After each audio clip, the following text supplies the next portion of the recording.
I've been using the 27-inch Intel iMac for about 5 years now, whether that's for graphic design work, web design, video editing, or color grading. Apple's Retina display and P3 color gamut has been exceptional for this type of work, and I've had zero complaints. However, I've upgraded to a Mac Studio, and because the Mac Studio doesn't come with a monitor, I've been looking at getting a monitor that could replace the iMac, but also not break the bank. But the Apple Studio Display and Pro Display are out of my price range, unfortunately, and so after researching and looking at a number of reviews, the monitor that kept coming up was the BenQ PD3225U. Now a little bit about the specs. It's a 32-inch monitor, or 31.5 to be exact, with a peak brightness of 400 nits and a 60Hz refresh rate. In terms of color gamut, it's 100% sRGB, 100% Rec 709, and 98% P3. It also has a 2001 contrast ratio and an anti-glare coated IPS display. Now, as of this review, the monitor currently retails brand new for around $1,500 to $1,600 Australian dollars, or around $999 to $1,100 USD. I was actually fortunate enough to get a hold of an X-Demo unit, so I was able to save a little bit of cash. This monitor is advertised as being for creative professionals, so mainly designers, photographers, 3D modelers, CAD and CAM users, as well as animators. So in the box you get the base, the monitor stand, the rear ports cover, the Hotkey puck controller, a bunch of cables, and documentation, as well as the monitor itself. In terms of ports, there's 2 Thunderbolt ports, 2 HDMI, 1 DisplayPort, 2 USB-A's, 1 USB-B for upstream data transfer, and a dedicated port for the Hotkey puck controller. On the side, there's also a USB-C, USB-A, and an audio jack. On the back is the power button, a joystick controller, and 2 custom keys. It's also VESA compatible with a 100mm VESA mount, so you can attach a monitor arm or wall mount it if you prefer that option. Putting the monitor together is very straightforward. The base is made of full metal and is quite large, obviously required to support the size of the monitor. It also has rubber on the bottom to prevent the base from sliding around on a smooth surface, and easily screws together with the stand. The metal stand that it attaches to is also very solid and moves quite fluidly. It is also spring-loaded to counter the weight of the monitor when mounted, and snaps right into the back of the monitor. There's also a bracket located on the back of the stand for cable management, which is a nice touch, with the rear ports cover to then complete the look.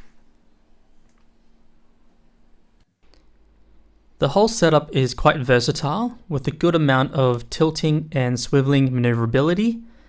There's also a good range for adjusting the height of the monitor, and there's just enough clearance to be able to rotate the monitor into a vertical orientation for those requiring that sort of a setup, although it can only rotate from the right-hand side, so clockwise.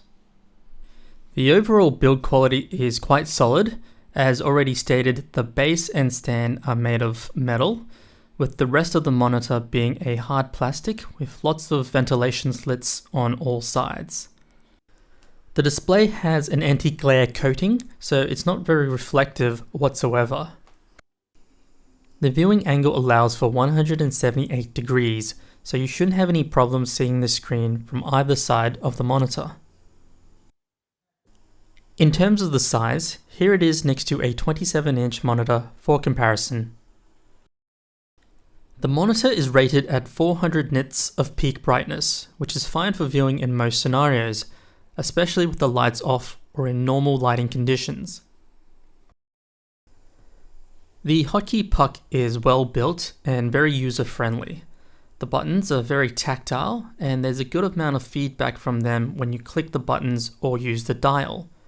So the top left is the back key, the controller keys from 1 to 3, the rotation key, which is represented by the 3 dots, and the controller key dial in the middle, which is also clickable in order to confirm a selection.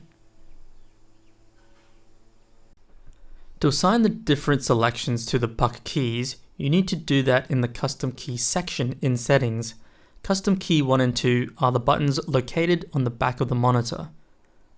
You can also choose to assign what the controller key dial adjusts, like the volume of the monitor's speakers instead of brightness or contrast. The controller key dial is very responsive, with the turning being smooth and precise. And switching between the assigned color modes is also quick and seamless. Within the settings, there's a vast number of different options available, giving you the flexibility to configure, assign modes, and make adjustments to suit your preferences. When it comes to gaming, the monitor has a 60Hz refresh rate, which is fine for light to moderate gaming. If you do require a high refresh rate or plan to play games that require it, then this monitor unfortunately isn't really going to do it for you. The monitor does come with integrated speakers, but when compared to the Mac and external speakers, as you'll hear in a second, it's nothing to get excited about.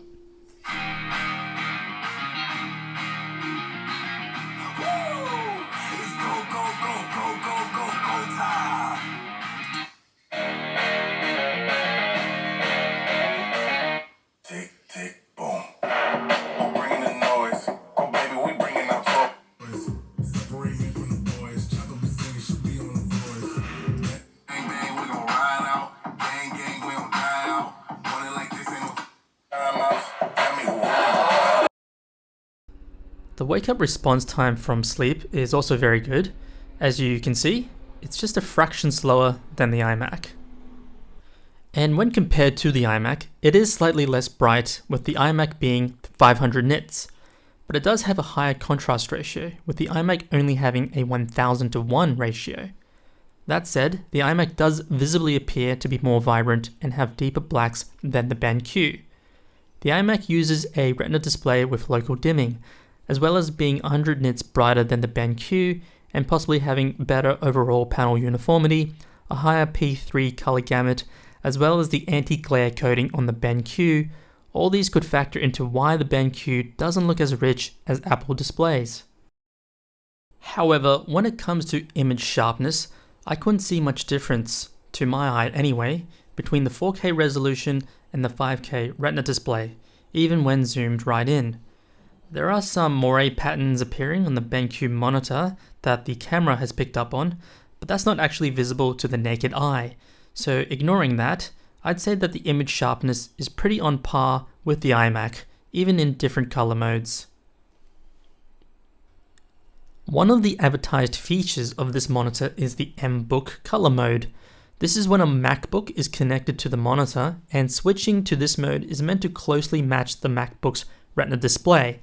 And I think it does a pretty good job overall, considering this M1 MacBook Pro uses mini LEDs with an XDR display, has 1600 nits of peak brightness, and a 1,000,000:1 contrast ratio, much higher than the BenQ and iMac. It's not really an apples to apples comparison, but it still manages to do a good job in most cases. But the MacBook is definitely more vibrant and has deeper blacks, as expected. The monitor also offers a picture-in-picture mode, so if you have other devices connected, you can display them as well, with options to change the size of the picture, as well as where it's positioned on screen, in one of the four corners. There's also a picture-by-picture mode if you want to show two screens side by side simultaneously, or if you have up to 4 devices connected, you can do a split screen showing all 4. In terms of calibrating the monitor, this will depend on the type of work that you do, the environment you work in, and how long you've had the monitor for. In general, it's recommended to do a color calibration every 3 to 6 months, as colors will tend to shift slightly on all monitors over time. If you're doing very specific work, you want to create a color profile that best suits that workflow, so you may have a few different profiles that you switch between. You'll also need a calibration device like the i1 Display Pro from X-Rite, which is now discontinued, but they do have newer models available. Calibrate also have very similar devices that you can purchase. As for the calibration software, there's quite a few out there, including Calibrate Profiler, as well as BenQ's own Palette Master Ultimate, which seems to offer more features and is specifically catered to their SW and PD line of monitors, and is also free to download. Before you actually do any kind of color calibration, make sure to first set the color mode to user, so that it won't be overwritten if you press on the other color modes after the calibration process is done. You can then assign that user profile to one of the keys on the puck so that you can easily switch between the different preset color modes and the user-defined profile that you just calibrated.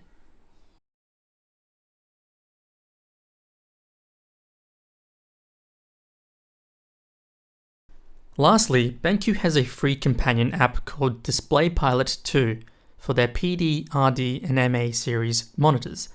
The app essentially gives you access to the same controls with some additional ones that you don't get using the puck or controls on the back of the monitor.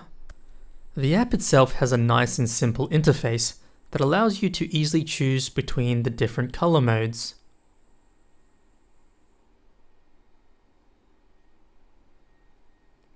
As well as being able to adjust the screen brightness either using the dimmer keys on the Apple keyboard or the slider. You can also enter into dual view mode, which shows two color modes side by side for those who might need that.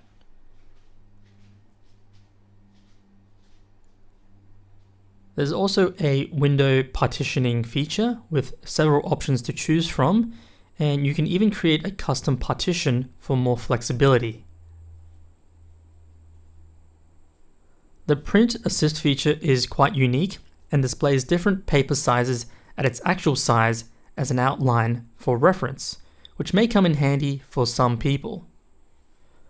Overall, this is a nice addition to have if you prefer using an on-screen panel to adjust monitor settings rather than using the physical hotkey puck, and comes with a couple of extra features that could be useful for some users. So after using this monitor for about 2 months now, I can say that I don't really miss my iMac's Retina display. This also being a 32-inch monitor compared to the 27-inch gives me more real estate to work with, and overall just feels less cramped. The sharpness is great, even though it's only 4K compared to Apple's 5K. I don't really notice a significant difference, especially doing any design or video editing work. In terms of color, it can't match the iMac or MacBook Pro in terms of contrast or vibrancy, but it does come close, and it's honestly good enough for a non-Apple monitor. If you're considering a monitor that is reliable, has good image quality and color, but is still relatively affordable, then I would definitely recommend having a look at this monitor. Because in my opinion, it is worth the price, and you are getting what you pay for.